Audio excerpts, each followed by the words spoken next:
Hello everyone, welcome back to S biology. तो आज के वीडियो में अपन डिस्कस करेंगे जो मेन फाइलम्स हैं उनके बारे में। इससे पहले अपन ने साइंटिस्ट के बारे में जितनी भी इंफॉर्मेशन थी अपन ने सब कवर कर ली है। सारे किंगडम क्लासिफिकेशन जितने भी थे अपन ने सब कर लिए हैं। तो आज से अपन स्टार्ट करेंगे जो मेन टॉपिक जहाँ से फाइलम स्टार्ट होते हैं वो वाली चीज़। तो अपना पहला फाइलम है मोनेरा। ठीक है, तो मोनेरा के बारे में हर एक इन्फॉर्मेशन मैंने डिटेल से लिखी हुई है। डिटेल में इनकी स्टडी करेंगे तो एक एक पॉइंट और वीडियो को एंड तक जरूर देखना, आपको सब समझ में आ जाएगा। और ये वीडियो देखने के बाद एनसीईआरटी आप रीड करना, हर एक लाइन आपको क्लियर हो जाएगी। ठीक है, तो स्टार्ट करते हैं। सबसे पहली लाइन कि फाइलम ऑफ ऑल बैक्टीरिया। तो जितने भी बैक्टीरियाज हैं वो सब जितने भी बैक्टीरिया हैं उन सभी को मोनेरा के अंदर रखा गया है। क्योंकि ये क्लासिफिकेशन अपन ने रीड कर लिए थे कि मोनेरा, प्रोटिस्टा, फंजाई, एनिमेलिया और प्लांटीज, ये जितने भी फाइलम थे अपन ने डिस्कस कर लिए हैं। 5 किंगडम क्लासिफिकेशन का जो क्लासिफिकेशन था वो भी अपन ने कर लिया। तो अब आपको समझने में कोई दिक्कत नहीं होगी। तो ये फाइलम अपन मोनेरा के बारे में बात कर ही रहे हैं। ठीक है, सभी बैक्टीरिया मोनेरा जगत में ही आते हैं। यानी कि ये भी लिखा हुआ है फाइलम ऑफ ऑल बैक्टीरिया, ये इंग्लिश में है, ये हिंदी में, यानी कि जितने भी बैक्टीरियाज हैं उनको यहाँ पे मोनेरा अंदर फाइलम में रखा गया है। ठीक है, presents almost all the places such as, यानी कि जो बैक्टीरिया होते हैं वो तो हर जगह पे प्रेजेंट होते हैं, आप जानते हो इस बात को। तो ठीक है, जैसे कि मुट्ठी भर मिट्टी, यानी कि हैंडफुल ऑफ सॉइल्स। तो अगर आप एक मुट्ठी भर के मिट्टी उठाओगे तो उसमें भी इतने सारे बैक्टीरिया होंगे कि आप अनुमान नहीं लगा सकते, और वो खुली आंखों से दिखते भी नहीं है। ठीक है, मैं थाउजेंड्स प्रकार के बैक्टीरिया उसमें प्रेजेंट हो सकते हैं। इस तरीके से मुट्ठी भर मिट्टी के अंदर भी बहुत सारे बैक्टीरिया होते हैं जो कि आंखों से देखना उनको आसान नहीं है, क्योंकि बैक्टीरिया है तो वो छोटे होंगे। ठीक है, गर्म जल के झरने यानी कि हॉट वाटरफॉल्स होते हैं, वहाँ पर भी वो प्रेजेंट हो सकते हैं।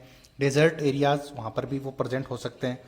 हर जगह पे, यानी कि अब बता दिया कि हर जगह पे प्रेजेंट है, तो यानी कि ये एग्जांपल अपनी एनसीईआरटी में गिवन है, इसलिए ये बताए जा रहे हैं यहाँ पे। ठीक है, आइस बर्फ में भी हो सकते हैं। डीप इन सी है, तो समुद्र के गहराई में भी प्रेजेंट हो सकते हैं। अब यानी कि यहाँ पर जितने भी टाइप की जगह पर वो प्रेजेंट हो सकते हैं, हर जगह पे प्रेजेंट है। आती है इतनी बात समझ में।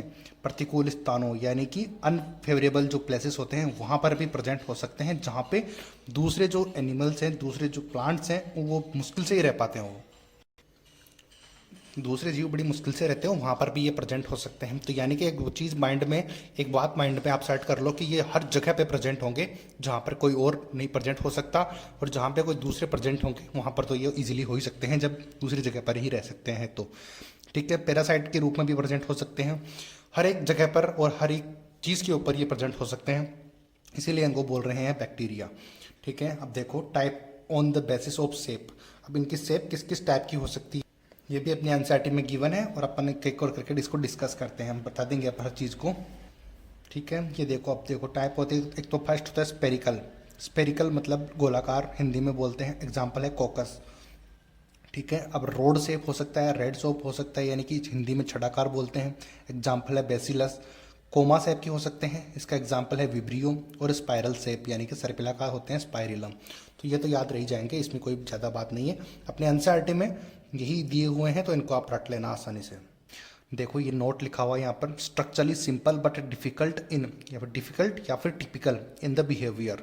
तो जो बैक्टीरिया जो दिखते हैं अपन, जो भी वायरस वगैरह है, उनके स्ट्रक्चर्स कितनी दिखने में कितनी अच्छी होती है, कितनी ब्यूटीफुल सी, कितनी वो अच्छे लगते हैं, लेकिन उनका जो बिहेवियर होता है, यानी कि जब वो बॉडी पे अटैक कर दे किसी की, तो कितनी कितनी भयंकर बीमारियां हो सकती है।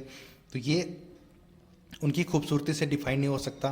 तभी यहाँ पर बोला गया है कि वो दिखने में सिंपल होते हैं बट उनका काम जो है बहुत भयंकर होता है।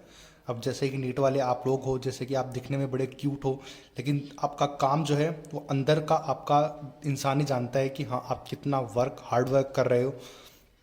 तो वही चीज़ यहाँ पर इनके ऊपर हो रही है कि ये दिखने में सिंपल बट इनका काम उतना ही भयंकर होता है, यानी कि रिजल्ट, यानी कि ये डेंजर कोज कर सकते हैं। नेक्स्ट बात करते हैं, they are very diverse in the metabolism as compare to the other organism.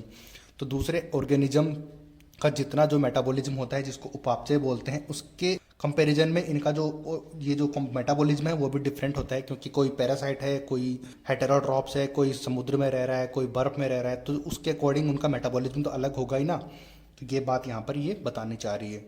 Next बात करते हैं अपना भोजन इनऑर्गेनिक पदार्थों से बना सकते हैं। अपना खाना जो है इनऑर्गेनिक मैटर से ये बना सकते हैं, ये भी अच्छी बात है। तो फोटो ऑटोट्रोप हो सकते हैं, कीमो ऑटोट्रोप हो सकते हैं, यानी कि प्रकाश संश्लेषी स्वयंपोषी या फिर रसायन संश्लेषी स्वयंपोषी, कुछ भी ये हो सकते हैं। कोई फोटोसिंथेसिस कर पाएगा तो कोई फोटोसिंथेसिस नहीं कर पाएगा, यानी कि हर टाइप के नेचर में हर टाइप के एनिमल्स के अंदर ये प्रेजेंट हो सकते हैं। तो उनके अकॉर्डिंग ही अपनी ये लाइफ साइकिल को एडजस्ट करेंगे, ठीक है। इसीलिए इतनी डाइवर्स ये होते हैं। मैंने पहले बोल दिया कि बहुत ज़्यादा डाइवर्स ये होते हैं, ठीक है। They can not synthesize their food but they depends on other animals और डाइड ऑर्गेनिक मटेरियल्स।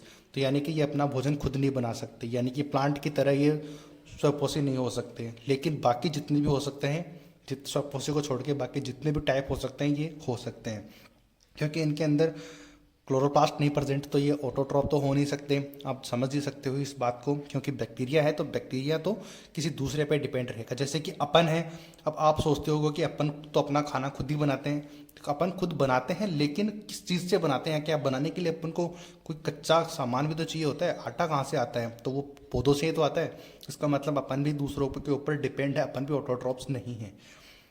आती है इतनी बात समझ में? तो जो अपना मोनेरा है वो उसके अंदर 3 टाइप के सब मोनेरा के अंदर इसको डिवाइड किया गया है, यानी कि इसके 3 टाइप से इस मोनेरा के अंदर, एक तो आर्की बैक्टीरिया, एक यू बैक्टीरिया और है माइकोप्लाज्मा। तो अपन आर्की बैक्टीरिया को नेक्स्ट वीडियो में करेंगे, और जो यू बैक्टीरिया है ये थोड़ा बड़ा है, तो इसको और माइकोप्लाज्मा इन दोनों को अपन 2 वीडियोज़ में कंप्लीट करेंगे, ठीक है। तो आई होप कि आपको ये मोनेरा समझ आया होगा। तो समझ आया है तो वीडियो को सब्सक्राइब जरूर करना और चैनल को लाइक ज़रूर करना। मिलते हैं अगले वीडियो में। Thank you so much.